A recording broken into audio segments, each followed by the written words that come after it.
కొంచెం దేవుని వాక్యాన్ని కూడా ధ్యానం చేయడానికి ప్రభువును అనుగ్రహించిన కృపను బట్టి ప్రభువుని స్తుతిస్తూ ఉన్నాను. నేటి ఐఎఫ్జే విజ్ఞాపనోద్యమ ఆతిథ్య బాధ్యతలు తీసుకున్న దైవజనునికి ప్రత్యేకమైన కృతజ్ఞతలు. దైవ సేవకులే మోకాళ్ళ మీద కన్నీరు కార్చి ప్రార్థన చేయాలి అనే దర్శనాన్ని అంగీకరించిన మోయుచున్న దైవ సేవకులందరికీ నేను ప్రత్యేకంగా వందనాలు తెలియజేస్తున్నాను. మీ ఆరోగ్యం సహకరించినంతకాలం మీ వ్యక్తిగత మోకాళ్ళ జీవితం సంగతి ఎలా ఉన్నా, దేశంలో మహారక్షణ కొరకు, కడవరి ఉద్యోగం కొరకు ప్రార్థనలు చేసే కోడికలలోనైనా మోకరించడానికి మీ ఆరోగ్యం సహకరించినంత వరకు ఇష్టపడండి. ఆరోగ్యం సహకరించకపోతే మనం చేయగలిగేది ఏమీ లేదు. సహకరించినంత కాలం ఆ రీతిగా మీరు ప్రార్థన చేసేటప్పుడు, ప్రార్థనలో పోరాడేటప్పుడు ఆ మంచి అభ్యాసాన్ని కలిగి ఉండాలని కోరుతున్నాను. మొన్న భువనగిరిలో జరిగిన 10వ ఐఎఫ్జే వార్షికోత్సవ వేడుకలో ఇక మీదటి నేను గత 10 సంవత్సరాలు వచ్చినట్లుగా సేవకుల ఐఎఫ్జేలకు రాను. సేవకులే ఎక్కడి వాళ్ళు అక్కడ నిర్వహించుకోవాలి. ఇక మీదట విశ్వాసులు, క్రైస్తవులందరినీ కూడా ప్రార్థనలో బలపరచడానికి నేను నా సమయాన్ని కేటాయిస్తాను అని ప్రకటించి ఎక్కడి దైవజనులు అక్కడి ఐఎఫ్జే నిర్వహణను చూసుకోవాలి అని కోరడం జరిగింది. అయినా మళ్ళీ ఎప్పుడు మామూలుగానే ఐఎఫ్జేకి రావాల్సి వచ్చింది. బహుశా ఇక రాష్ట్రమో ఇక మీదటంతా మీరే ఈ బాధ్యతలు చూసుకోవాలని దైవ సేవకులను కోరుకుంటా ఉన్నాను. ఈ విషయమై మీకున్న భారం, మీకున్న ఆసక్తి, మీకున్న ఆలోచనలు నాతో పంచుకోవడానికి మీరేమీ ఆలోచించనక్కర్లేదు. నేరుగా కలవటం, ఫోన్లో మాట్లాడటం దాదాపు తక్కువ కనుక మీ ఆలోచన, ప్రార్థనాపూర్వకమైనటువంటి మీ తలంపు, ప్రభు మీకు ఇచ్చినటువంటి నడిపింపు వాట్సాప్లో తుని, నక్కపల్లి, తొండంగి ఈ ప్రాంతపు ఐఎఫ్జే గ్రూపులో కాకుండా వ్యక్తిగతంగా నాకు మీ ఆలోచనలు కూడా పంచుకుంటే తప్పకుండా మీకు తోడుగా, మీకు వెనుకగా ఉండి ఈ పరిచర్యలో సహకారంగా కొనసాగడానికి బాగుంటుందని మనవి చేస్తున్నాను. మంచిది ప్రియులారా, నేటి మన వాక్య ధ్యానం కొరకు ఒక చిన్న మాట చదువుకుందాము. సమూయేలు మొదటి గ్రంథము 9వ అధ్యాయం. ఎవరైనా చదువుతారా? సమూయేలు మొదటి గ్రంథము 9వ అధ్యాయము 6వ వచనం.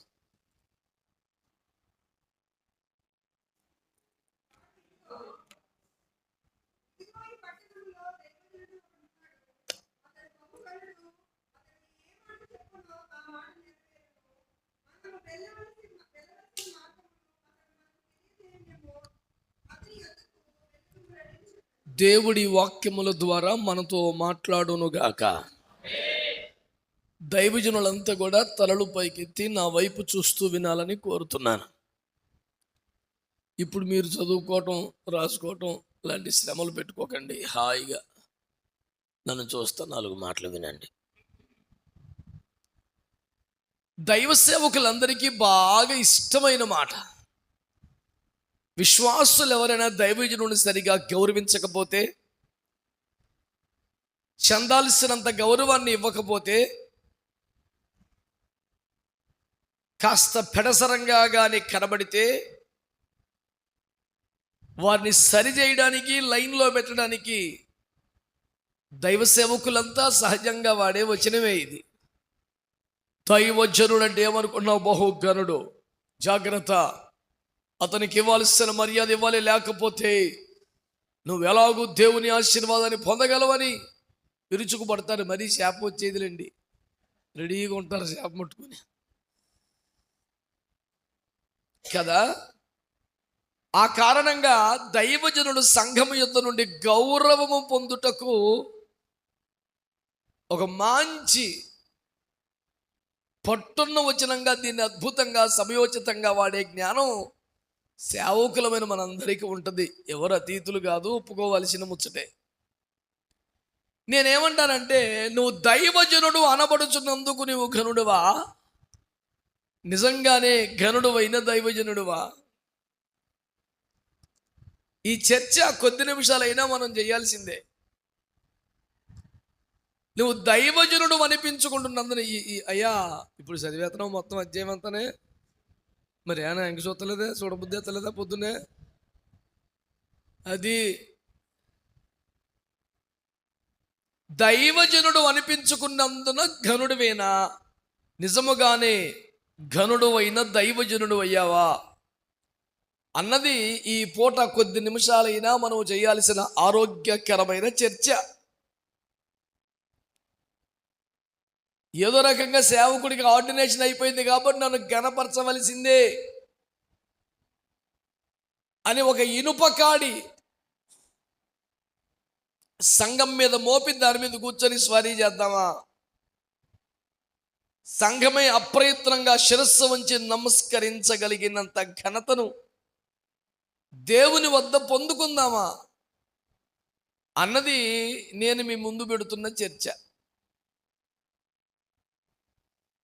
చాయ్ పే చర్చ లాగా చర్చి మే చర్చ. ఈ ఉదయకాలం మనందరం కూడా ఆలోచిద్దాం. నేను కూడా పాస్ట్ ఘాట్గా నాకు ఆర్డినేషన్ అయిపోయింది కాబట్టి మీరు నన్ను గౌరవించి తీరాల్సిందే అని జనం మీద పడదామా? జనమే అప్రయత్నంగా గౌరవించగలిగే అంత ఘనతను సంపాదిద్దామా? అది నా పాయింట్. విపరీతంగా చర్చించవలసినంత లోతుల్లోకి వెళ్ళే పనేమి లేకుండా పైన మ్యాటర్ దొరికే అంశమే కనుక మీరు ఆలోచించండి. దైవజనుడు ఎందుకు ఘనుడు? దైవజనుడు అనబడినందుక? ఏమిటా ఘనత? మొదట మనందరము కూడా తప్పక ఒప్పుకోవలసిన ముచ్చట, అతడి తల మీదకి దేవుని అభిషేకం వచ్చింది కనుక అతడు ఘనుడు. అందులో మరి సందేహం ఏమీ లేదు. ఎందుకంటే ఈ సమాజము కాపులు లేని గొర్రెల వల్ల చెదిరిపోకుండా నీవు అతని మీద ఒకరిని నియమించమని మోషే దేవుణ్ణి వేడుకున్న సందర్భంలో నూను కుమారుడు యెహోషువ ఆత్మను పొందినవాడు, అతన్ని అభిషేకించు అనే సందర్భంలో నీ ఘనతలో కొంత అతని మీద ఉంచుము అనే మాట దేవుడు మాట్లాడటం మనం చూస్తాం. అంటే హస్త నిక్షేపణ చేయటం ద్వారా, హస్త నిక్షేపణ చేసిన అభిషక్తులలో నుండి, అపోస్తలత్వములో ఉన్న పెద్దలో నుండి హస్త నిక్షేపణ పొందిన సేవకుని మీదకి ఆ దైవజనుడి మీద ఉన్న ఘనతలో కొంత ఖచ్చితంగా ట్రాన్స్ఫర్ అవుతుంది. దానినే ఇంపోర్టేషన్ అంటారు అనేది మీరు చాలాసార్లు విని ఉంటారు. సో ఇందులో ఎలాంటి సందేహం లేకుండా మనం ఒప్పుకోవలసిన విషయం, ఎప్పుడైతే నీ మీదకి దేవుని అభిషేకము పెద్దల హస్త నిక్షేపణము ద్వారా సేవకత్వము జరిగించుటకు నియామకముగా నీకు అనుగ్రహించబడిందో, దేవుని ఆత్మాభిషేకము మరియు దైవజనుని మీద ఉన్న ఘనత నీ మీదికి ట్రాన్స్ఫర్ అవుతుంది. కనుక నువ్వు ఘనత వహించిన సేవకుడి కిందే లెక్క. ఇది మొదటి పాయింట్. ముందు నుంచి మనం అనుకున్నది ఏంటంటే, నీకు ఆర్డినేషన్ అయింది కాబట్టి నువ్వు ఘనతగా ఫీల్ అవటమేనా? నిజంగా పొందిన ఘనత ఏమన్నా ఉందా? అనేది మనం చేపట్టవలసిన విషయం. మరి ఇక్కడ దైవజనుడు బహుగనుడు అనే మాట మీరు చదివారు. ఎందుకు గనుడు? అతడు ఎందుకు ఘనుడు అంటే, మీరు పోవలసిన మార్గమును అతడు మీకు తెలియచేస్తాడు. ఈ రోజున దైవ సేవకులంగా మనందరము గుర్తించవలసిన, అంగీకరించవలసిన ఒక మంచి మాట, దైవజనుడు ఘనతకు కారణం ఏంటంటే, ప్రజలు నడుచు కొనవలసిన మార్గమును తేటగా చూపించగలిగితే, నేర్పించగలిగితే, మళ్లించగలిగితే అతడు ఘనత పొందుటకు మొదటి లక్షణం అదే అవుతుంది. దేవునికి స్తోత్రం. హల్లెలూయా. ఉదర పోషణార్థం బహుకృత వేషం అన్నట్టు పొట్ట పూసుకోవడం కోసం ఎన్నో వేషాలు వేస్తున్న ప్రపంచంలో ఈ ప్రసంగ సేవ, వాక్య పరిచర్య మన జీవనోపాధి వ్యవహారంగానే మిగిలిపోతే అదేం ఘనతకు సంబంధించిన విషయం కాదు. డొక్కాడించడానికి రెక్కాడించే తెలివితేటలు తప్ప అంతకన్నా ఏమీ లేదు. కాబట్టి దేవుని బిడ్డలారా, దైవ సేవకులారా, గుండె మీద చేయి పెట్టుకొని చెప్పు, తాము నడుచుకొనవలసిన మార్గములోనికి ఎంతమందిని మళ్లించగలిగావు? ఇదే త్రోవ అని ఎంతమందికి చూపగలిగావు? వద్దు, ఈ మార్గం తప్పు అని ఎంతమందిని ఆపగలిగావు? అదే ఘనత. ఒక దిశానిర్దేశం ప్రసంగాలే కుప్పలు తెప్పాలి కదా, చెప్పడానికే సిగ్గు అనిపిస్తుంది. ఒక ప్రసంగం గంట సేపు మాట్లాడితే, 2 గంటల సేపు మాట్లాడితే కడుపు నవ్వించి పొట్ట చెక్కలు చేసేసి కితకితలు పెట్టేసి అలిసిపోయేలా చేసేసి ఆనందపరిచేసి అని ఇంటికి పంపించేయడమే తప్ప, నీ ప్రసంగములో ఇది నేను నడుచుకోవలసిన మార్గం కాదు అని వాడిని తప్పించిన మార్గం ఏంటి? ఇది త్రోవ అని వాడు అడుగు పెట్టడానికి చూపించిన మార్గం ఏది? నువ్వు చేసింది ఏముంది? ఇప్పుడు గూగుల్ మ్యాప్స్ ఉన్నాయి, లొకేషన్ ఉంది, నువ్వు ఆన్ చేసిన తర్వాత ఊరంతా చూపించేస్తాం కాదు, నువ్వు వెళ్ళాల్సిన త్రోవ చూపించాలి. అది కాక ఫోటో తీసేస్తుందంటే మొత్తం గ్లోబ్ చూపిస్తే మనకెందుకు? మనం వెళ్ళాల్సిన లొకేషన్ కరెక్ట్గా చెప్పాలి కదా.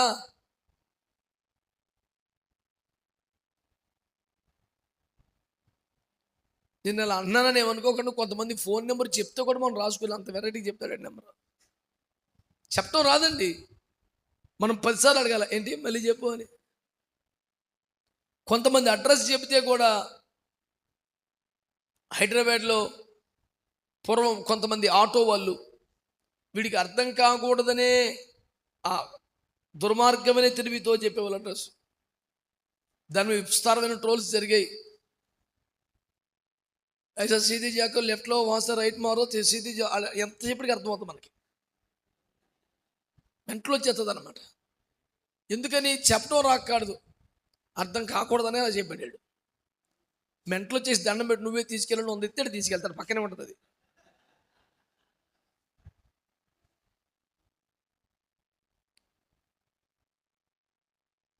అన్నగారు అడ్రస్ పెట్టారు ఎలా రావాలి అని. ఎంత కరెక్ట్గా పెట్టారు, అంత వివరంగా పెట్టారంటే కింద లొకేషన్ ఇస్తే లొకేషన్ ఆన్ చేయవలసిన అవసరం రాలేదు, కింద పట్టుకొచ్చేసింది గుడికి. చెప్పడం రావాలండి, సేవకుడి క్వాలిటీ ఏది అసలు.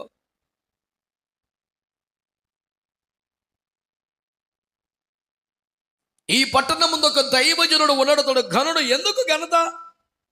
చిన్నప్పుడే భాస్కర్ అయిపోడు కాబట్టి, చిన్నప్పుడే వరాలు వచ్చేసాయి కాబట్టి. బాగా మాట్లాడతాడండి బాబు, మంచి చమత్కారం. దేన్ని బట్టి ఘనత? మీరు నడుచుకొనవలసిన మార్గమును తేటగా ప్రజలకు చూపగలిగితే అది సేవకుడి యొక్క ఘనత అవుతుంది. దేవునికి స్తోత్రం కలుగునగా. హల్లెలూయా. వాళ్ళు వెళుతున్న పెడ త్రోవను ఆపగలగాలి, మంచి త్రోవకు నడపగలగాలి.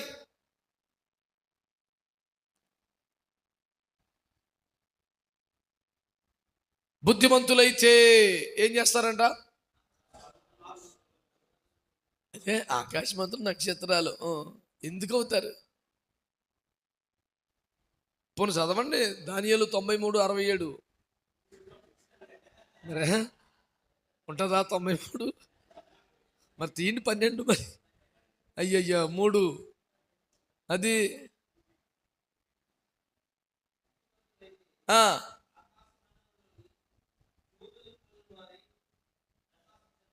ఎందుకని? అది పాయింట్. అది వాళ్ళు ఆకాశమందలి జ్యోతులుగా ప్రకాశించడానికి కారణం ఏంటంటే నీతి మార్గం అనుసరించడానికి అనేకులు త్రిపుతారంట. ఓ చెప్పేస్తే కాదు పెద్ద పని. నీ ప్రసంగ సేవలో, నీ కాపరి సేవలో, ఇన్నేళ్ళ నీ సేవలో తప్పుడు మార్గం నుంచి, అవినీతి మార్గం నుంచి, అక్రమ మార్గం నుంచి, అడ్డగోలు పని నుంచి నీతి మార్గంలోనికి ఎంతమందిని తిప్పావు? అది నీ ఘనత. అది చెప్తామన్నా వాళ్ళు మారపోతే మనం ఏం చేస్తాం? ఆపడితే నువ్వెందుకు?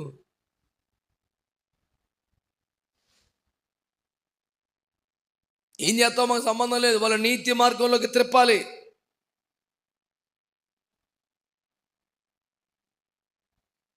సామెతల మీద గుర్తుందా? జ్ఞానము ఘోషించుచున్నది, సంత వీధులు అరుస్తున్నది. మీకు జ్ఞానం అంటే యేసు ప్రభువు అని తెలుసు, కొత్తగా నేను చెప్పక్కర్లేదు. ఆయన రోడ్ల మీద సంత వీధుల్లో వీధుల మీద నిలబడి కేకలే చెప్తున్నాడు, అది కాదురా దారి, అది కాదురా వరుస, ఈ దారిలో వెళ్ళండి, అటు వెళ్తే చెడిపోతారు, ఇటు వెళ్తే బాగుపడతారు అని చెప్తాడంట. నువ్వు ఇంతవరకు ఎంతమందిని నడిపించుంటావు?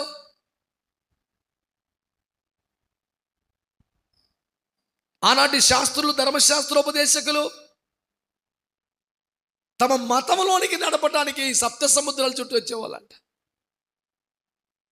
ఒకరిని వాడి మతంలోనికి, వాడు ఖచ్చితంగా శనివారం పాటించేలా చేస్తే వీడికి సక్సెస్ అయిపోయినట్టే. శనివారం రోజున ఇంత పుల్ల ఎత్తకుండా చూస్తే ఆడి క్లిక్ అయిపోయినట్టే. ధర్మశాస్త్రోపదేశకుడు అనిపించుకోవడానికి ఫుల్ అర్హత వచ్చేసినట్టే. తన కళ్ళ ముందు ఒకడు గోతులో పడిపోయినా తీయకుండా శనివారం అని బయటకు వచ్చేస్తే ఆడు సూపర్ సూపర్ సూపర్ మ్యాన్. ఆడు సక్సెస్కి కొలబద్ద అదే కదా, విశ్రాంతి దినమున. ఇకంతే. మతాని కోసం ఎంత చచ్చిపోతున్నాడు ఒక్కొక్కడు. 38 సంవత్సరాలుగా పడుంటే మరి ఏ శనివారాన్ని బాగు చేసాడు ఎవడానా? యేసు ప్రభు వచ్చాన్ని బాగు చేసి పరుపెత్తుకోబడి నువ్వు పరుపు దించుతావా లేదని కలపడిపోతున్నాడు ఆడి మీద. అన్యాయ విశ్రాంతి దినమో ఇంకో దినమో తర్వాత నేను అసలు ఇన్ని సంవత్సరాలుగా అక్కడ పడున్న వాడిని నేను ఎట్లా నడుస్తున్నాను నాకు సోయలేదు. నీకు గుర్తుపట్టావు అసలు నన్ను? గుర్తుపట్టానులే. మరి నేను ఎలా నడుస్తున్నాను నీకు ఆశ్చర్యం లేదా? నాకు ఆశ్చర్యం కాదు, నాకు ఆచారం ముఖ్యం. నువ్వు ఈ ఆశ్చర్యకారాలని మాట్లాడకు. ఈడెక్కడ తగిలాడు మన పైనానికి? మతం. నేను అనేది ఏంటంటే, ప్రసంగం బాగా చేస్తావు కదా, ఎరగదీసేస్తావు ఒక గంట సేపు. మీ వీధిలో, మీ ఊర్లో, మీ సంఘంలో ఎవడైనా తప్పుడు మార్గంలోంచి నీతి మార్గంలోకి మళ్ళాడా? అలా ఎంతమంది నీతి మార్గంలోకి మళ్లింపబడితే అంత ఘనత నీ సొంతం.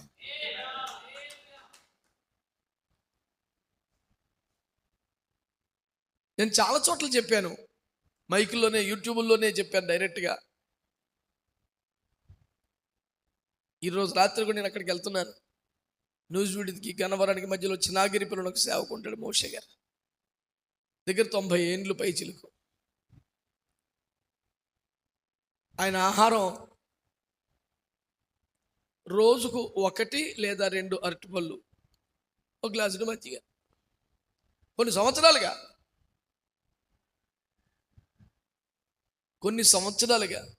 రోజు 2 అరటిపళ్ళు, ఒక గ్లాసు మజ్జిగ. సంవత్సరాలు బతికేస్తున్నాడు వాటి మీద. 90 దాటేసాడు. ఇక తిండి తిప్పలే ఉండదు, ఇదే పని ప్రార్థన చేసుకుంటూ ఉంటాడు. అక్షరం ఒక్క రాదు, సంఘం కిటకిటలాడిపోతాయి. పెద్ద పెద్ద సభలు ఏర్పాటు చేస్తాడు. ప్రసంగికులు ఎంత పెద్దోళ్ళు రాని, ఎన్ని వేల జనం రాని, ఆమె అనగానే ఈ వేల జనం అంతా ఆయన దగ్గర లైన్ కడతారు ప్రార్థన చేయించుకుంటాయి. ఈ వచ్చినోడు ప్రసంగం చేసి వెళ్ళటమే, జనం అంతా అట్టే కడతారు లైన్. భయంకరమైన విగ్రహారాధనల నుంచి అయితేనేమి, భ్రష్టత్వంలోంచి, వ్యభిచారంలో నుంచి, అక్రమ సంపాదనలో నుంచి మారు మనసు పొంది పశ్చాత్తపడి దేవుని లైన్లోకి వచ్చిన వాళ్ళు ఎంతమందో చెప్తాకలేదు. నా పాయింట్ ఏంటంటే ఇప్పటికి ఇంకా గట్టిగా పావుగంట వాక్యం చెప్తున్నది, కానీ వేల మందిని నీతి మార్గము అనుసరించినట్లుగా తిప్పాడు. తన ప్రవర్తనతో, సాక్ష్యంతో, ప్రార్థనతో. కనుక ప్రసంగమే నీ టార్గెట్ కాదు. నువ్వు ప్రార్థన చేస్తావో, నీవే ఒక బోధగా బ్రతుకుతావో, బతికి తిట్ట బతకాలరా అని జనానికి అనిపించి అంత ఆదర్శంగా బ్రతుకుతావో, ఎట్ట చేస్తావో నిన్ను బట్టి, నీ ద్వారా తప్పుడు మార్గంలో నుంచి, లౌకిక పద్ధతుల్లో నుంచి జీవ మార్గం అనుసరించి, నీతి మార్గం అనుసరించినట్లు అనేక మందిని తిప్పితే అది నీ ఘనత. దేవునికి స్తోత్రం కలుగునగా. గత వారం అంతా దుబాయ్లో పరిచయం చేశాను. మా చర్చి ఎక్స్టెన్షన్ పనులు జరుగుతుంటే దానికి సంబంధించినటువంటి అప్రూవల్ కొన్ని పేచీలు పెడితే సెక్రటరీ దాని గురించి ఫోన్లో మాట్లాడుతున్నాను. ప్రతిదీ యథార్థంగా ఉండాలి, పర్ఫెక్ట్గా ఉండాలి. చిన్న లొసుగు తప్పు ఉంటాకి వీల్లేదు. చట్ట ప్రకారం ఎంత కట్టాలో కట్టండి, పద్ధతిగానే అప్రూవల్ తెచ్చుకోండి. ఒక గడి ఆల్చిపోతే పని ఆపేయి, వచ్చాక చెయ్యాలి. ఇది మన విధానం.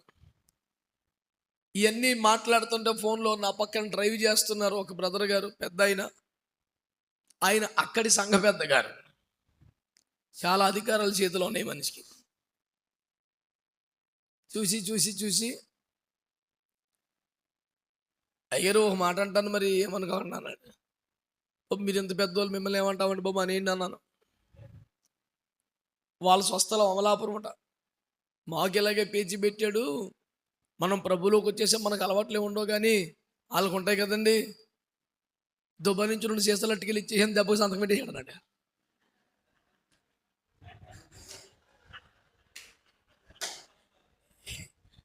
అయ్యి దుర్మార్గుడు. ఈ వారం లేటెస్ట్ న్యూస్ ఇది. నా మెంటల్ వచ్చింది. అంతేనన్నా ఫారెన్ సరికంటే దెబ్బ పెట్టేసి సంతకం. వీడు సంఘ పెద్ద ఇక్కడ బల్ల ఇచ్చేస్తాడు. వీడు ఇట్లట్టుకెళ్ళి అమ్మ సైతానికి దుర్మార్గుడు. రే బండి పక్కన పన్నాను, ఏ అన్నా అన్నాను. లిఫ్ట్ల మీద ఆని నడుకొని వచ్చేస్తాను నీ కారు ఎక్కనని చెప్పాను. అవి బాబాయ్ అన్నాను, చేతిగా బండి పని దుబాయ్ నుంచి వస్తా 2 సీసాలు అడుగుతాడికి ఇస్తే దెబ్బ సంతకం పెట్టేసాడు అంటాడు. ఈ ఆదర్శం ఇప్పుడు చూడు నాకు ఉపదేశం చేస్తున్నాడు. నువ్వు రూల్ ప్రకారం అంటే అవ్వదో, సీసా ఇచ్చే అయిపోతుందని. అమ్మ సైతానుగోయ్. చిచ్చి మనం తాగమన్నా చిచ్చి, ఇప్పుడు మన ఏం కదండి తాగడం. ఆ కడుపు రగిలిపోయి నేను అంత మాట అన్నాళ్ళు చల్లమేమి లేదు. ఇక నాకు కంట్రోల్ అవుతలేదు. మంచి ఆలోచన. వాడు ఒకవేళ మందు కాకుండా ఇంకేమన్నా సప్లై చేయమంటే చేస్తావా అన్నారు. అయ్యి బాబాయ్ చాలా బాయ్ సిగ్గు లేకుండా మాట్లాడుతున్నాం మళ్ళీ. ఆడికి అప్పుడు సురికంటింది. అంటే ఏది కోరుకుంటే సప్లై చేస్తావా సైతానా? ఏవో నా మరీ బతికాను. అంటే చేసే వరకు పర్లేదు అనిపించిందా నీకు? రాజ్యాంగ సవరణ చేసావా?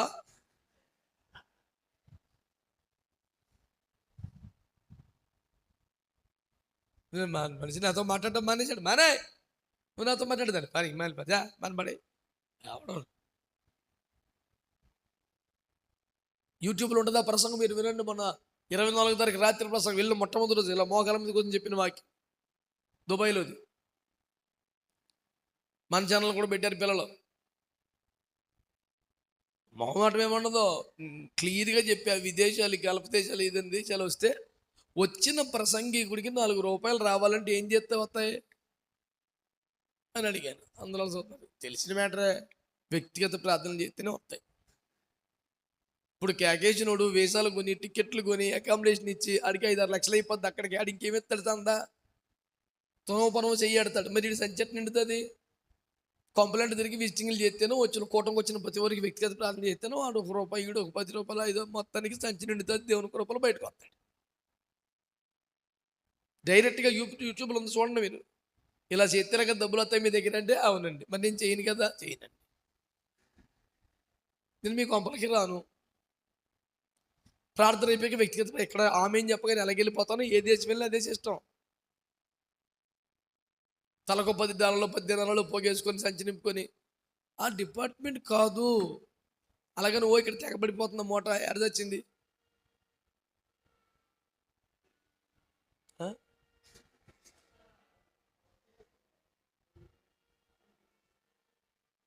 తలుపేస్తున్నాడా? ఫ్లగ్లాగే సరిపోతుంది. అది మంచి పని చేశా. అది ఇప్పుడు నాకు సూచన టైం అయిపోయింది.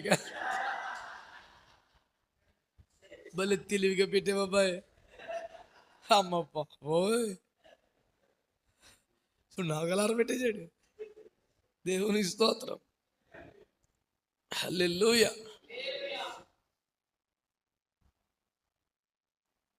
అసలే వ్యక్తిగత ప్రార్థన చేసి పోగేసుకుని పోతాడు. రెండోది, క్యాకిచ్చినప్పుడు 100 రూపాయలు ఇద్దాం అనుకుంటే ఒకవేళ నా బోధ కాడికి 50 ఇవ్వాలనిపిస్తుంది. ఎందుకంటే క్యాకేజ్లో కదా చూడకుండా ఆడికే సకర రేవైపోద్ది కదా. అడిగి పోయి ఏమి ఇస్తాడు? ఇంకా ఎన్ని చెప్పిన ప్రసంగంలో దాని పేరు కూర్చున్న కొమ్మని నరికేసుకోవడానికి మీరు అనొచ్చు కాక, నాకు ఇబ్బంది ఏమి లేదు. కింద పడిన అడివిరికి సత్తాను తప్ప ఏదో రకంగా పోగేసుకునే పని చేసే పని నచ్చదు. కానుకలకు వ్యతిరేకం అనేది కాదు, కానుకల మీద కదా బతికేది, సేవ చేసేది. కానుకలకు వ్యతిరేకమని కాదు, కానుకలు ముఖ్యం కాదు. అది సిద్ధాంతం.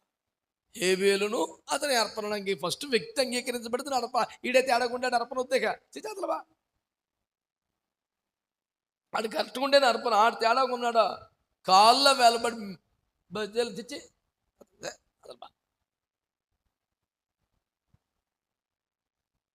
ఒకవేళ కారులో డీజిల్ లేని పరిస్థితి వస్తే కాళ్ళు గడ్డం పట్టుకొని తాటోడుకునే తోడు కట్టుకుని వచ్చేస్తా వెనకాలబడి. కానీ డీజిల్ మందరికైనా ఒక 500 దగ్గర తీసుకుని ఉండదు. తేడా వస్తే కరెక్ట్గా ఉంటేనే మనిషి.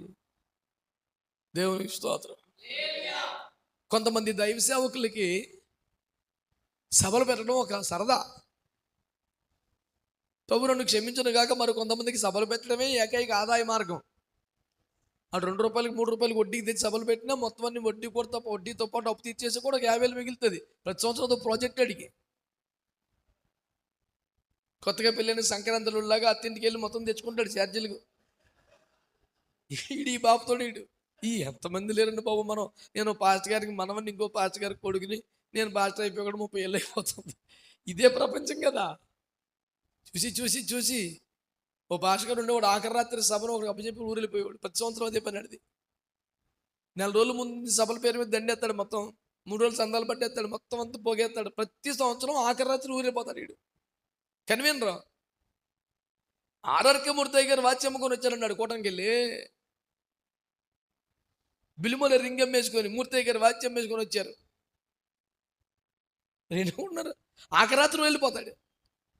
ఇంకా పాస్టర్ గారు అననీయ సప్పిరాలే, ఏమో తెలుసు వాడు వెళ్ళిపోతాడని. కూటమయ్యాక భోజనాలు పెట్టి పిల్లలకి అయ్యగారికి ఎక్కేసిరా, అయ్యగారు వెళ్ళిపోతారంట అంటది. అయ్యగారు వెళ్ళిపోయాడని ఏమో తెలుసు.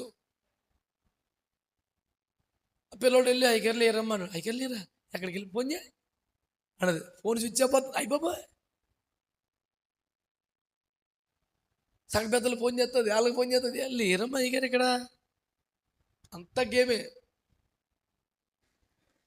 ఏడు చేస్తుంటుంది. బాబు ఎక్కడికి వెళ్ళిపోయినప్పుడు నేను ఏం సమాధానం చెప్పాలి, ఎవరికి చెప్పాలి బాబు ఏడు చేస్తుంటుంది కూర్చొని నట్టింట్లో.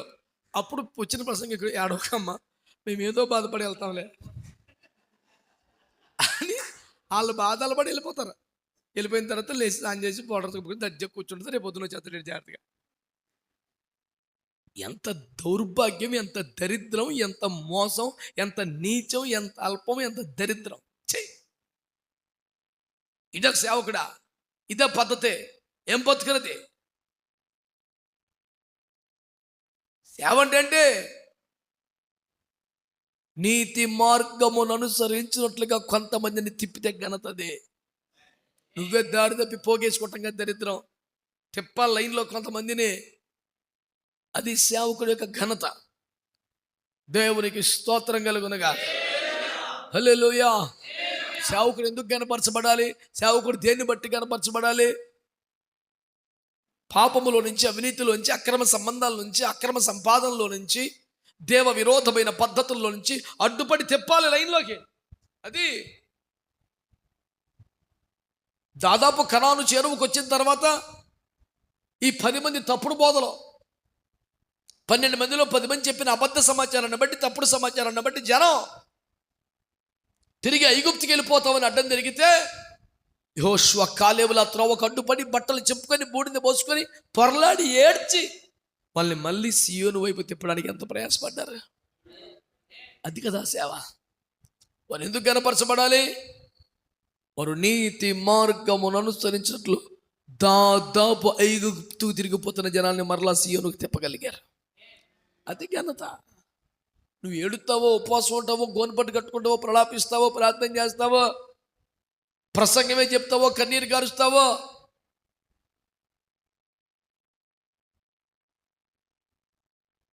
క్వాలిటీ కలిగిన సేవ అంటది. తిప్పాలి కొంతమందిని దేవుని మార్గంలోనికి.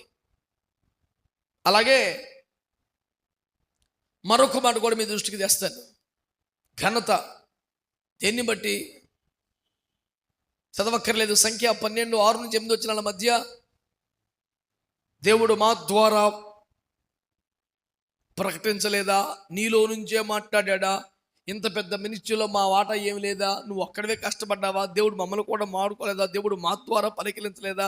మమ్మల్ని ఏంటి కాకుండా పక్కన పెట్టేసి నువ్వు పొలమని నిర్ణయాలు తీసుకుని ముందుకెళ్ళిపోతున్నావు. అసలు ఖాతరు చేస్తలేదు, పెద్ద అంతరం చిన్న అంతరం లేదా? ఓ సెలరగా పేరు అని అక్క ఇద్దరు. మనోడు సాత్వికుడు కదా అని అదేంటి కాదని, అక్క సారీ అక్క, అది యాక్చువల్గా అది కాదక్క అని. మరోడు ఇంకా పాపం తిప్పలబడి ఈలో పేసినప్పుడు వాళ్ళిద్దరిని గుడిగానికి రమ్మని మాట్లాడతారు. ఈ ప్రభు పంచాయతీ పెడితే అది వేరుగా ఉంటుంది. దేశ రక్తం ఏం చేయం. నేను ఆశ్చర్యపోయిన పాయింట్ ఎక్కడంటే, వారిద్దరిని ప్రత్యక్ష గుడారపు ద్వారం వద్దకు రమ్మనో నేను మాట్లాడాలన్నాడు. పిచ్చెక్కిపోయిన పాయింట్ నాకు అది. ఎందుకంటావా? అహరోన్ ఎవరు? ప్రధాన యాజకుడు. ఎక్కడికి రమ్మన్నాడు? నిజానికి ప్రధాన యాజకుడు దేవుడు ఎక్కడ మాట్లాడుకుంటారు? అతి పరిశుద్ధ స్థలంలో. పరిశుద్ధ స్థలంలో కూడా తెరవతల పర్సనల్ గా ఇద్దరే మాడుకుంటారు. అసలు అంత రేంజ్ ప్రధాన యాజకుడు. ఇప్పుడు ఎక్కడ పెట్టాడు? ప్రత్యక్ష గుడారంలో ఒక పరిశుద్ధ స్థలంలో కూడా కాదు, గుమ్మం కాడ లోపలి గదిలో పర్సనల్గా మాట్లాడుకునే స్థాయి నుంచి రోడ్డు మీద పెట్టేశాడు. అని గుమ్మం కాడ నుంచోమాట నేను వస్తానని. నువ్వు దేవుని ప్రేమను అలుసుగా తీసుకొని కొంచెం హైరార్కీగా నువ్వు మాట్లాడి వాయిస్ పెంచి ఏమన్నా తిక్కగా వ్యవహారం చేస్తే రోడ్డును పెట్టేస్తాడు యేసుప్రభే. ఆడెవడ వచ్చి రోడ్డు మీదకి రావటం కాదు, యేసుప్రభే రోడ్డు మీద రాకేస్తాడు. జాగ్రత్త అని చెప్పేది. అది ఏదంటే శత్రువు కార్యం అండి, శత్రువు బాగా పనిచేసాడండి, రోడ్డు మీద ఉత్తితే యేసుప్రభే లాగేస్తాడు. తేడా అవుతే చెప్పిన మాట కుదురుగా ఇంటేనే ఎవడైనాని. ప్రధాన యాజకుడైనటువంటి అహరోనును తెర లోపల పర్సనల్గా మాట్లాడుకునే రేంజ్ ఉన్న వ్యక్తిని గుడారపు ద్వారం దగ్గర ఎక్కడి నుంచో రెండు మాట్లాడతారు. పోయింది, ర్యాంక్ అడ్డగోలకు పడిపోయింది ఒకసారి.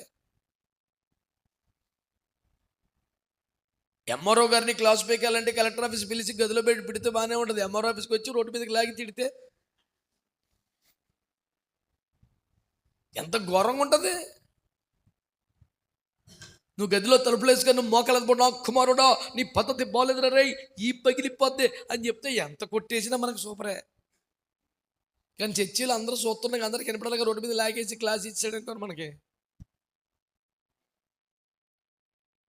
తండ్రి నీ చేతికి ఆత్మను అప్పగించుకోవచ్చు. ఇంక నేను చేయలేను బాబు సేవ, నా వల్ల కాదు. అది గదిలో పడి ఒక రేవెట్టయితే నన్ను దిద్దుము చిన్న ప్రాయము సన్నుతుండగు నాయనా. ఓ ఎంతన్నా సోకుపడచ్చు, ఎవడ కనపడదు కదా. ఈప్షత కొట్టించి వెన్నపూసి ఎత్తాడు, పర్లేదు బాగానే ఉంటుంది. మరి ఇక్కడ గుళ్ళూరు రోడ్డు మీద తాగెత్తే, సంఘం ముందు పరుగు పోతే నిన్ను ఎంత ఘనపరుస్తాడో. తేడా వస్తే అలాగే ఉంటుంది కోటం. ఏమక్కర్లేదు, అయోగ్యునికి అపాత్రుడికి అపారంగా ఇచ్చేసాడు ఘనత, అది మళ్ళీ తీసేసుకుంటాడు. స్తోత్రం. కారు బంగ్లా క్యాన్సిల్. ఎప్పుడు మామూలుగా రోడ్డు మీదకి వచ్చేస్తామే. జాగ్రత్త, రోడ్డు పక్కన మళ్ళీ 50 రూపాయలు సత్రం మడత మంచం సెట్ అయిపోతుంది లైఫ్. ఎందుకంటే బంగ్లా క్యాన్సిల్ చేశాడు, కారు క్యాన్సిల్ చేశాడు. జాగ్రత్త, సిల్లరెత్తి కుట్టం, ఆటో ఎక్కేత్తమే సర్వీసు. కుదురుకుంటేనే దేవుడితో చాలా జాగ్రత్తగా ఉండాలి. విద్యుత్ శక్తి ఎంత ప్రయోజనకరమో అంత ప్రమాదకరం. దేవుని స్తోత్రం. సరిగ్గా ఉంటేనే ఎక్కడ చిన్న స్లీవ్ కట్ అయితే దేవుని స్తోత్రం, హల్లెలూయా, ఇసురు కొడితే మళ్ళీ జాగ్రత్తగా ఉండొద్దా సేవ అంటే? దేవుడితో పనండి బాబు. దేనికి ఘనత? దేవుడు మాలో నుంచి మాట్లాడలేదా? మా ద్వారా ప్రవచింపలేదా? మా నోట నుండి దేవుని స్వరము రాలేదా? అంటే మేము కూడా వాడబడ్డాము అని వీళ్ళు చెప్తున్నారు. దానికి కౌంటర్గా యేసుప్రభు ఏం చెప్పాడు? మీలో దీర్ఘదర్శుడు ఎలా చూస్తాడు, ప్రవక్తుండి ఎలా చూస్తాడు, కానీ అతడు నా స్వరూపం నుండి దాని నుంచి చూస్తాడు. ఇది చెప్పేది ఏంటి, ఆయన చెప్పేది ఏంటి అసలు? మేము కూడా వాడబడ్డాం మరి అని వీళ్ళు అంటున్నారు. వాడబడటం గురించి కాదురా, అన్న క్లోజ్గా ఉంటాడు. దానికన్నా ముందు పాయింట్ ఏంటి? అతడు నా ఇల్లందరిలో నమ్మకమైన వాడు, భూమి మీద మనుషులందరిలో సాత్వికుడు. మేము కూడా వాడబడుతున్నాం అని వాళ్ళు అంటే అట్ట కాదు, అది చాలా సాత్వికుడు. చూడండి, వీళ్ళు వాడబడే తలాంతుల గురించి మాట్లాడుతున్నాడు, ఆయనేమో వాడబడిన వ్యక్తి యొక్క స్వభావం గురించి మాట్లాడుతున్నాడు. అంటే ప్రభు దృష్టిలో స్వభావం ఇంపార్టెంట్, వీళ్ళ దృష్టిలో నేను మంచిగా చెడ్డన్నా కాదు, స్టేజీ మీద వర్క్ ఎలాగుంది అది చూడు, నా పర్సనల్ లైఫ్ నీకు అనవసరం. కరెక్ట్గా వాడబడ్డాం, మైక్ చేతికి ఇస్తే సరైన పదాలు 4 పడ్డాయా లేదా, చిత్రమైన వెండి పల్లెములో పెట్టబడ్డ బంగారు పండు వంటిది పడిందా లేదా, మాట్లాడితే ముత్యాలు, హల్లెలూయా, బతుకంతా దైత్యం విడిది. చేతి మీద వదిలితే మట్టికి కమ్మని మాటలు పలుకుతాడు అన్నమాట. ఉప్పులు కుప్ప మాటల వరుస ఏముండదు. క్యారెక్టరా ఘోరం, సాక్ష్యమా చండాలం. ఇంటికి వెళ్తేనే అసలు ఉండలేము మనం. అసలు పాస్టర్ గారు కొంపకు వచ్చిన ఫీలింగే రాదు మనకి. కానీ ఆడు స్టేజ్ ఎక్కితే ఉంటుందండి, అబ్బా బరిది ప్రభువునందు మిక్కిలి ప్రియులారా, ఈ దినమున దైవుని వాక్యం.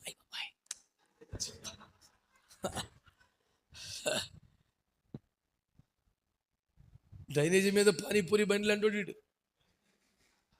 అంత దరిద్రమే. దాని మీద బతికేస్తాడు. అటు చిన్న డ్రైనేజీ, చిన్న డబ్బా, రోజుకు 3000. ఇది పరిశుద్ధమైన సేవ. దేవుడు మా ద్వారా మాట్లాడలేదా, మేము ప్రవచించలేదా, దేవుని చేతిలో మేమను వాడబడిన సాక్ష్యం మాకు లేదా అంటే అన్నాడు, నువ్వు వాడబడ్డావు కానీ కొంచెం సాత్వికుడు.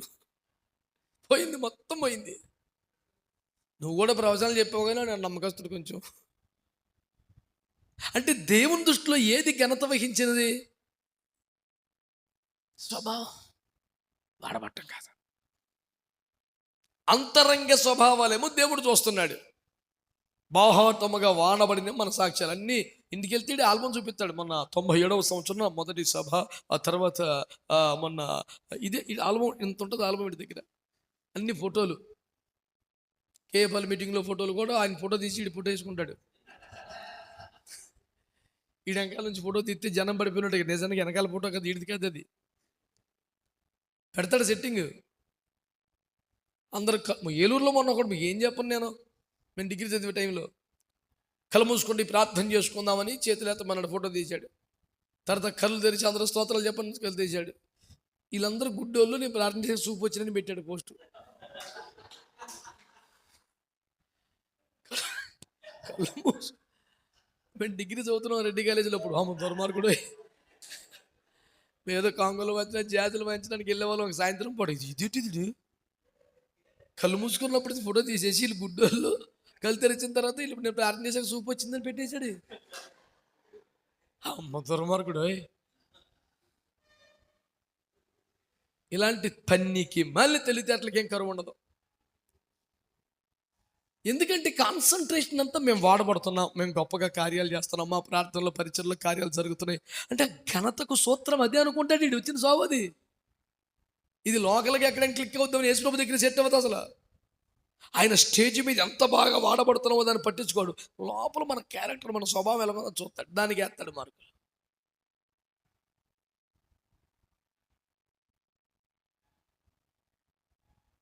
ఈ ప్రపంచ సుందరి పోటీలు, విశ్వ సుందరి పోటీలు, వీళ్ళందరూ కిరీటాలు పెట్టుకొచ్చేసి నగలేసేసి ఓర్ని మేకప్లు మండిపోని నానా సావులు తెచ్చి అడ్డగోలుగా తయారయ్యి అయ్యి బాబాయ్ ఈ అమ్మాయి ఎంత అందంగా ఉందో అన్న అమ్మాయి కిరీటం ఉన్నది. నువ్వు ఇలా ఉందంటారా బాబు, ఆ పిల్లకి వచ్చింది కిరీటం. ఇదేట్రా గొడవని ఎంక్వైరీ కొడితే తేలిన సమాచారం, వెలుచూపు కనిపించే అందానికి ఒక 30 మార్కులు ఏముంటాయంటే 70 మార్కులు ఆమె స్వభావం, క్యారెక్టర్, అసలు ఆమె సామాజిక స్పృహ, పేదల పట్ల వైఖరి, పెద్దల పట్ల వైఖరి, అన్ని 100 ప్రశ్నలు ఉంటాయండి. 70 ఆటికి వెలుచూపుకు 30. అందాల పోటీలు అంటే మొత్తం వెలుచూపు అనుకుంటారు జనం, కాదు 30. 70 మార్కులు పడేది క్యారెక్టర్కే, స్వభావానికి, పేదల పట్ల వైఖరి ఏంటి, రోగుల పట్ల వైఖరి ఏంటి, పెద్దల పక్క వైఖరి ఏంటి, చట్టం పట్ల అవగాహన ఏంటి. నువ్వు అర్జెంటుగా వెళ్ళాలి, హాస్పిటల్కి వెళ్ళాలి, టెన్షన్ మీద వెళ్తున్నావు, రెడ్ సిగ్నల్ పడింది, ఆగుతావా వెళ్ళిపోతానంటే కొట్టేస్తారు మార్కు. చిచ్చిది ట్రాఫిక్ సెన్స్ లేదు, వేస్ట్ ఫెలో, దీనికి ఇవ్వకూడదని అయిపోయింది మార్కులు. ఈ పిల్ల ఏమనుకుంటుంది, హాస్పిటల్ కదా అర్జెంట్ కదా వెళ్ళిపోవాలనుకుంటుంది, కొట్టేసాడు, మార్కులు పడిపోయినాయి మైనస్. నువ్వు తెల్లటి గౌన్ వేసుకుని వెళ్తున్నావు, అర్జెంటుగా ఇంటర్వ్యూకి వెళ్ళాలి, ఓ పిల్లవాడు కిందలో బురదలో మట్టిలో పడిపోయి ఏడుతున్నాడు, ఏం చేస్తావు, ఇది పోతే ఉద్యోగం, నీ కుటుంబం నీపై ఆధారపడి ఉంది, అన్ని చెప్తాడు, మరి ఉద్యోగం కదా వెళ్ళిపోతాను, తీసేస్తాడు మార్కులు. సంటి పిల్లడు రోడ్డు పక్కన పాటు ఏడుతుంటే నీకు ఉద్యోగమా, నీకు అసలు మానవత్వం లేదు, పోయినాయి మార్కులు. స్వభావం ఇంపార్టెంట్ సార్. అసలు వేదిక మీద ప్రదర్శన ప్రసంగంలో మంచి పాయింట్లు, మరి రెండవదిగా, మూడవదిగా, ఏడవదిగా పాయింట్లు చెప్పేస్తే ఏమవదో. మా ఒకడు ఉన్నాడు, 7 నిమిషాలు ఇచ్చినా 7 పాయింట్లు చెప్పేస్తాడు. అది 7 పాయింట్లు అయితే మనసు ఎంత ఉండదు. ప్రార్థన కూడా చర్చిలో 7 ప్రార్థనలు చేయాలి, అతడు మెంటలు వచ్చేది, 7 మీద ఉన్నాడు మొత్తం కూటం.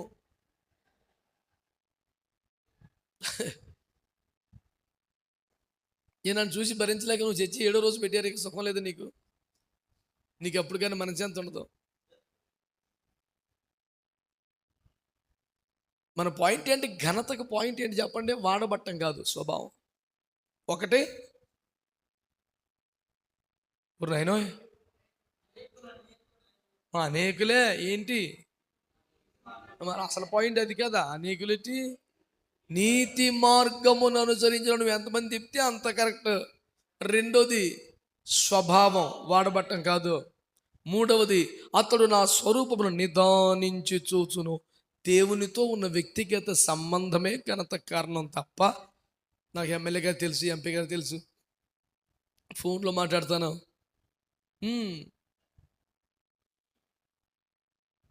కొంతమంది పాస్టర్ గారు ఉంటారు, సామాజిక కార్యకర్త కన్నా బేబత్సం. జగన్ ఇప్పుడు వాలంటీర్ని పెట్టాడు, కానీ ఇతడు ఎప్పటి నుంచో వాలంటీర్ ఊర్లో. ఎవడు కాకినాడ తీసుకెళ్లాలన్నా, ఎవడో హాస్పిటల్ తీసుకెళ్లాలన్నా, ఎవడు ఎంఆర్ఓ తీసుకెళ్లాలన్నా, ఎందుకంటే ఇది చేతకు సేవే ఉండదు కదా, ఆదివారం దా 6 రోజులు ఖాళీయే, తిప్పుతాడు జనాల్ని. సామాజిక కార్యకర్త ఇటు.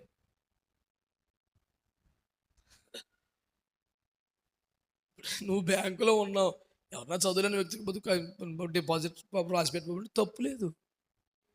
తప్పులేదు, కానీ పొద్దున్నే పెన్ వేసుకెళ్ళి అందరికి రాసి పెడతా కూర్చుంటే అక్కడ.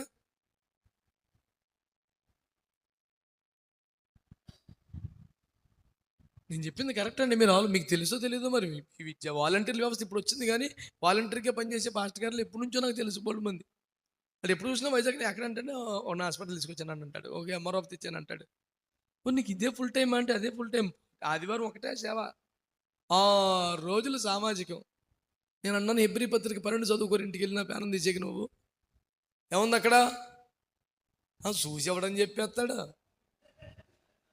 హెబ్రీ 12:1 కడతలేదా, మరి పాస్టర్ గారులకి అది మినిమం అది. మరి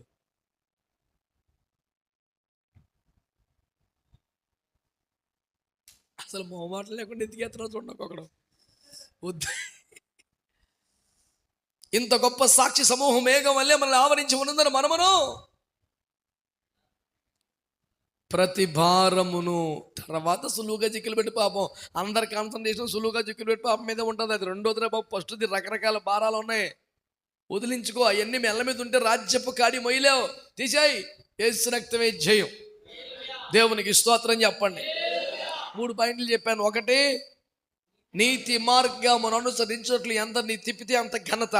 2, వాడబట్టం కాదు, స్వభావం ఘనత కారణం. 3, రాజకీయ నాయకులతో పెద్ద పెద్ద వాళ్ళతో క్లోజ్గా ఉంటాం, ఫోటోలు పెట్టుకుని పెద్ద రూములు పెట్టేసుకోవటం కాదు. దేవునితో సన్నిహిత సంబంధం కలిగి ఉంటే ఘనత కారణం. ఆమేన్. ఇంక నాలుగోది ఇంకొక మాట చెప్పి సెలవు తీసుకుందాం. ప్రార్థన గ్రంథం 5వ అధ్యాయంలో సింహాసనాసనుడికి తండ్రి గారి కుడి చేతులు ముద్రించబడ్డ గ్రంథం ఉండగా దాన్ని విప్పుటకు యోగ్యుడు అవ్వలేదని ప్రకటిస్తూ ఉండగా అందరూ ఏడుస్తూ ఉంటే యోహాను కూడా బాధపడుతూ ఉండగా అకస్మాత్తుగా గొర్రె పిల్ల కుడి వైపు నుంచి వచ్చి తండ్రి చేతులు వచ్చి గ్రంథం తీసుకొని గట్టిగా వేసిన ముద్రలు విప్పి ఒక్కొక్కరి ప్రత్యక్షత బయలుపరుస్తుంటే ఎప్పుడైతే ఆ గ్రంథం తీసుకున్నాడో 8, 9, 10 వచనాలు చెప్తున్నాను. 5వ అధ్యాయం ప్రార్థన. 24 పెద్దలు సింహాసనాలు దిగి కిరీటాలు పక్కన పెట్టి వీణులు పక్కన పెట్టి సాష్టాంగ పడిపోయి గొర్రె పిల్ల వారు కూడా ఓ యోగ్యుడు అని కేకలేసేస్తున్నారు. గొర్రె పిల్లలు కొత్తగా పరిచయమా మాట ఇప్పుడు ఎతికేస్తున్నారండి. మేము ప్రకటన 5 పోనీ చెప్పండి. గొర్రె పిల్లలకి అదే ఫస్ట్ పరిచయమా? ఓరు బాబు మాట్లాడండి రా బాబు, ఇది కూడా ఇది అదే ఫస్ట్ చూసారా? పోనీ ఆ రోజునే మరణం గెలిచి పైకి వచ్చాడా? అంతకుముందే సిలువను పూర్తి చేశాడు, సావును చంపేశాడు, కిరిలేచాడు. కానీ ఇప్పుడు కొత్తగా కొట్టబెడు గొర్రె పిల్ల నువ్వు సూపరో, నువ్వు అరుగుడు ఓ బేమత్సమో అని ఓ అరిచేస్తున్నారు. కారణం ఏంటంటే కొన్ని యుగములుగా ముద్రించబడి ఉన్న గ్రంథమును విప్పాడు. ఘనతకు కారణం ఏంటి చెప్పనా? అనేక కాలములుగా మరుగైన దేవుని మర్మమును మనము తేటగా ప్రజలకు వివరించగలిగితే అది ఘనత.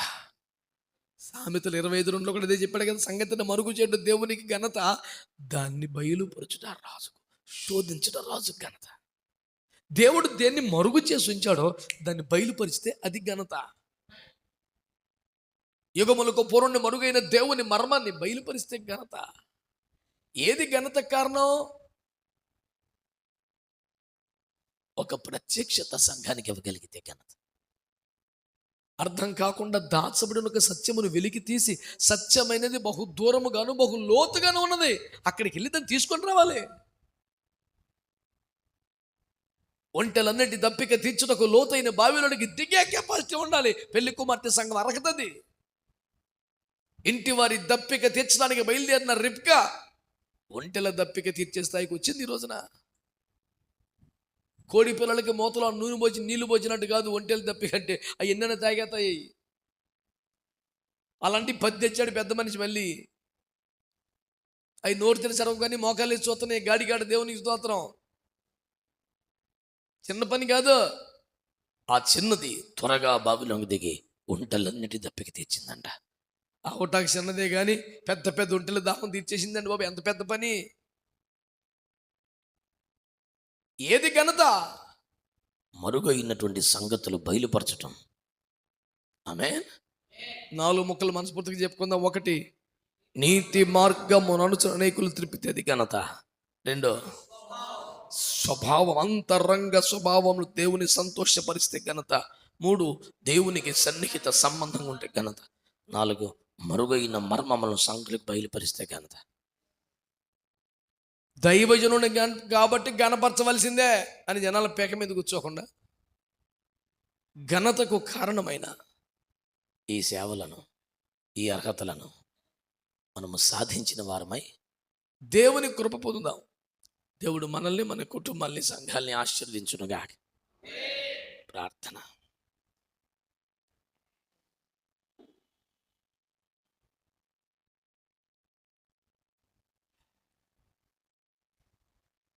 అందరం చక్కగా కళ్ళు మూసుకొని స్వరమెత్తి చేతులెత్తి దేవునికి స్తోత్రాలు చెల్లిద్దాం.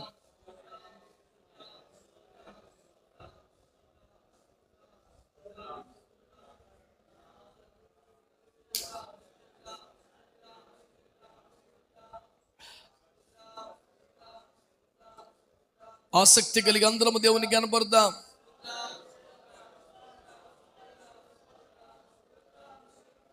అరే బాబు తీసే, ఇంకెందుకు?